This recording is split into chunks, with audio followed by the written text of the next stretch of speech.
भगवान को न मानने वालों के साथ हुआ खाटू श्याम जी का चमत्कार। पिछले कुछ सालों से खाटू श्याम जी के भक्तों की तादाद लगातार बढ़ती ही जा रही है। कहा जाता है कि खाटू श्याम बाबा जिस किसी के सर पर अपना हाथ रख देते हैं वो जीवन में कभी हारता नहीं, इसलिए उन्हें हारे का सहारा भी कहा जाता है। आज ये जो घटना हम आपके साथ शेयर करने जा रहे हैं ये गुड़गांव में रहने वाले एक परिवार की है। ये घटना अभी 2 महीने पहले की ही है। अभिषेक और उनकी पत्नी नेहा गुड़गांव में एक फ्लैट में रहते थे। दोनों एक प्राइवेट कंपनी में जॉब करते थे। 1 साल पहले ही दोनों की शादी हुई थी। दोनों एकदम मॉडर्न नए ख्यालों वाले थे। ना उन्हें भगवान से मतलब था, ना ही अपने कल्चर से और ना ही अपने घर वालों से। दोनों पति पत्नी अपनी छोटी सी दुनिया में खुश थे। दिन भर जॉब करना और रात में पार्टी करना, इसके अलावा उन्होंने और कोई दुनिया देखी ही नहीं थी। ऐसे ही उनका समय बीता जा रहा था। कुछ दिन बाद अभिषेक और नेहा को पता चला कि वो दोनों माता पिता बनने वाले हैं। ये खबर सुनकर दोनों की खुशी का ठिकाना न रहा। दोनों ने ये खबर सबसे पहले अपने माता पिता को दी। अभिषेक के माता पिता कानपुर में रहते थे। ये खबर सुनकर अभिषेक की माँ सुनैना जी ने कहा, बेटा ये तो तूने बहुत खुशी की खबर सुनाई, लेकिन अब बहू को बहुत ही ध्यान से रखने की जरूरत है। तू अब उसकी नौकरी छुड़वा दे और मैं वहाँ आ जाती हूँ। बच्चा होने तक मैं अच्छे से बहू का ध्यान रखूंगी। तभी नेहा उन्हें अपने पास आने से मना कर देती है। अभिषेक नेहा को समझाता है कि माँ को आ जाने दो, वो तुम्हारा अच्छे से ध्यान रख लेंगी। लेकिन नेहा कहती है, आज के समय में किसी की जरूरत नहीं पड़ती है और तुम्हारी माँ बहुत ही पुराने जमाने की है। मैं एक अच्छी मेड रख लूंगी अपना ध्यान रखने के लिए और आगे जरूरत पड़ी तो एक नर्स हायर कर लूंगी। आप चिंता मत करिए। ऐसे ही समय बीतने लगता है। नेहा अपना अच्छे से ध्यान रखती है और ऑफिस भी जाती है। उसने 2 मेड रख ली थी, ये घर के कामों के लिए और एक अपना ध्यान रखने के लिए। ऐसे ही 4 महीने बीत जाते हैं। नेहा ने अब ऑफिस से छुट्टी ले ली। वो सारा दिन घर पर ही रहती और आराम करती। ऐसे ही 8 महीने बीत गए। अभिषेक की माँ रोज फोन करके नेहा के हालचाल पूछ लिया करती थी। एक दिन नेहा घर पर आराम कर रही थी, तभी उसे बहुत जोर से प्यास लगी। उसने अपनी मेड को आवाज दी, लेकिन कई बार बुलाने पर भी कोई नहीं आया। नेहा धीरे धीरे चलकर किचन तक गई और पानी लेकर आई। फर्श पर अभी पोछा लगा था, इसलिए थोड़ा गीला था। नेहा ने ध्यान नहीं दिया और उसका पाँव फिसल गया। वो बहुत जोर से पेट के बल जमीन पर गिर पड़ी। नेहा जोर जोर से चिल्ला रही थी, लेकिन घर में कोई नहीं था। वो दर्द से बुरी तरह तड़प रही थी। बहुत देर चिल्लाने के बाद वो बेहोश हो गई। थोड़ी देर बाद जब दोनों मेड घर पर आई तो नेहा को देखकर घबरा गई और उन्होंने अभिषेक को फोन किया। कुछ देर बाद नेहा को हॉस्पिटल में एडमिट कर दिया।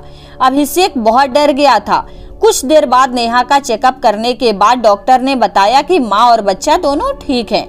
उसके बाद अभिषेक और नेहा घर वापस आ गए। 2 हफ्ते बाद नेहा की डिलीवरी हुई और उसने एक बेटे को जन्म दिया। दोनों के माता पिता भी वहां पहुंच गए थे। पूरा परिवार बहुत खुश था। लेकिन 2 दिन बाद अभिषेक की मां ने महसूस किया कि बच्चा किसी भी चीज पर कोई भी रिस्पॉन्स नहीं कर रहा है। ना वो किसी की बात सुनता है और ना ही किसी को देखकर कोई एक्टिविटी करता है। उन्होंने तुरंत ये बात सबको बताई। सब लोग तुरंत बच्चे को लेकर हॉस्पिटल गए। डॉक्टर ने बच्चे का अच्छे से चेकअप किया और उसके बाद जो डॉक्टर ने बताया उसे सुनकर सबके होश उड़ गए। डॉक्टर ने कहा कि ये बच्चा ना आंखों से देख पा रहा है, ना ही कानों से सुन पा रहा है। ये सुनकर सब रोने लगे। किसी को समझ नहीं आ रहा था कि अचानक ये सब क्या हो गया। नेहा डॉक्टर के सामने रोने लगी कि डॉक्टर प्लीज मेरे बच्चे को ठीक कर दीजिए। लेकिन डॉक्टर ने कहा कि अभी हम कुछ ठीक से बता नहीं सकते, अभी हमें इसके सारे टेस्ट करने होंगे, उसके बाद ही हम कुछ बता पाएंगे। सब लोग घर वापस आ गए। सबकी आंखों में आंसू थे। सारी खुशियां एक पल में गम में बदल गई थी। अगले दिन नेहा और अभिषेक बच्चे को लेकर हॉस्पिटल गए, जहां बच्चे के सारे टेस्ट हुए। 2 दिन बाद डॉक्टर ने बताया कि बच्चे के दिमाग पर चोट लग गई है, जिसकी वजह से दिमाग का एक हिस्सा पूरी तरह से डैमेज हो गया है। इसलिए बच्चे की आंखों की रोशनी चली गई है और वो सुन भी नहीं पाएगा। तब अभिषेक ने कहा कि डॉक्टर, लेकिन ऐसा कैसे हो सकता है? बच्चे को चोट कैसे लग सकती है? डॉक्टर ने कहा कि अभिषेक जी, अभी 2 हफ्ते पहले आपकी पत्नी पेट के बल गिर गई थी। शायद उसी समय बच्चे की सर पर चोट लग गई होगी। हाँ, और अभिषेक दोनों बहुत घबरा गए। उन्होंने डॉक्टर से इसका इलाज पूछा, लेकिन डॉक्टर ने बताया कि इसका एक ही इलाज है, दिमाग का ऑपरेशन। लेकिन इसमें कामयाब होने के चांस बहुत कम है। अगर ऑपरेशन असफल रहा तो बच्चे की जान भी जा सकती है। नेहा और अभिषेक रोते हुए घर वापस आ गए। अगले दिन दोनों बच्चे को लेकर शहर के पास सबसे अच्छे दिमाग के डॉक्टर के पास गए, लेकिन वहां से भी यही जवाब मिला। 2 महीने तक दोनों बच्चे को लेकर के जगह जगह भटकते रहे। अच्छे से अच्छे हॉस्पिटल और डॉक्टर के पास गए, लेकिन सब जगह से एक ही जवाब मिला, ऑपरेशन। दोनों हार कर निराश होकर बैठ गए। अभिषेक की माँ दिन रात भगवान से प्रार्थना करती कि किसी तरह बच्चा ठीक हो जाए। नेहा बहुत उदास रहने लग गई थी। जब भी अपने बच्चे की तरफ देखती, उसका मन रोने लगता। ऐसे ही 3 साल बीत गए। दोनों की जो थोड़ी बहुत आस थी, वो भी अब खत्म हो चुकी। अभिषेक की माँ यही रहकर बच्चे की देखभाल कर रही थी। एक दिन सब लोग बैठे बातें कर रहे थे, तभी उनकी एक पड़ोसन आई और सबको प्रसाद देने लगी। तब सुनैना जी ने पूछा, बहन जी, ये किस चीज का प्रसाद आप बांट रही हो? उन्होंने कहा, ये मेरे बाबा खाटू श्याम जी का प्रसाद है। आज ही मेरे बेटे की सरकारी नौकरी लगी है। 5 साल से कोशिश कर रहा था, लेकिन कुछ नहीं हुआ। 2 हफ्ते पहले ही बाबा के दर्शन करके आया है और कल ही उसकी नौकरी पक्की हो गई। आज उनका भोग लगा के आई हूँ, उसी का प्रसाद है। जय हो मेरे खाटू श्याम बाबा की। सुनैना जी ने उन्हें बैठाया, चाय नाश्ता कराया और बातें करने लगी। बातें करते करते सुनैना जी उदास हो गई और बोली, देखिए बहन जी, कितना छोटा बच्चा और ऐसी बीमारी हो गई। हम तो सब जगह दिखा दिखा करके हार गए, लेकिन कोई फायदा नहीं हुआ।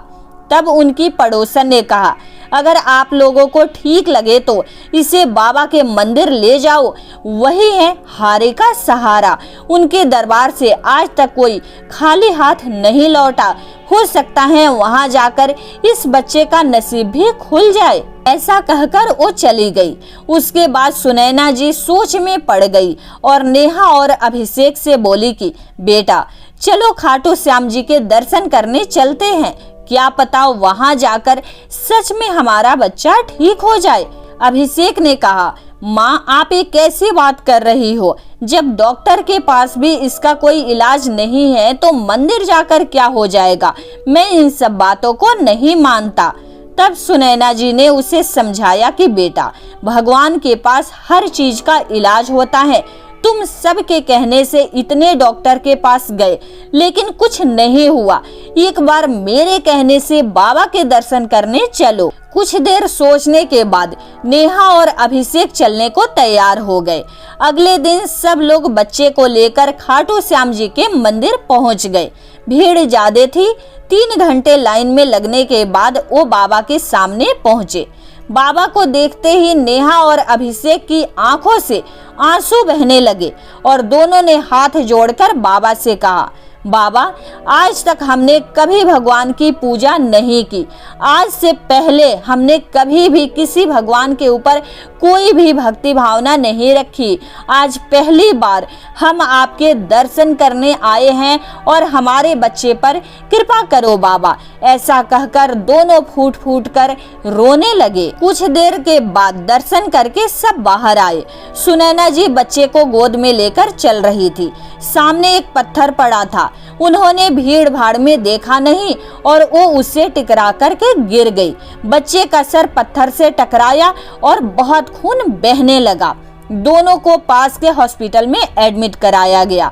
सुनैना जी को थोड़ी ही चोट आई थी, लेकिन बच्चा बेहोशी की हालत में था। उसके सर में ज्यादा चोट आई थी। सारा दिन बीत गया, लेकिन बच्चे को होश नहीं आया। डॉक्टर भी अब कुछ समझ नहीं पा रहे थे। यहाँ का रो रो कर बुरा हाल हो गया था। ये सब देखकर अभिषेक परेशान हो गया और अपनी माँ से बोला, माँ ये सब आपकी वजह से हुआ है, ना हम यहाँ आते और ना हमारे बच्चे का ये हाल होता। पूरी रात बीत गई। सुबह 6 बजे बच्चे ने अपनी आंखें खोली। नेहा ने उसे अपनी गोद में लिटा लिया। बच्चा मुस्कुराकर सबको देख रहा था, जैसे उसे कुछ हुआ ही नहीं था।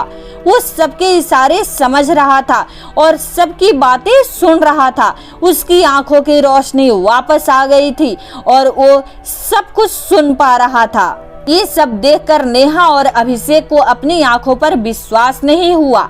दोनों ने बच्चे को गले लगाया और बाबा का धन्यवाद किया। उनकी तो जैसे दुनिया ही बदल गई थी खाटू श्याम आकर के। दोनों की आंखों से आंसू रुक ही नहीं रहे थे। अगले दिन बच्चे के साथ तीनों ने बाबा के दर्शन किए और अपने घर वापस आ गए। उसके बाद से दोनों पति पत्नी हर महीने बाबा के दर्शन करने जाने लगे।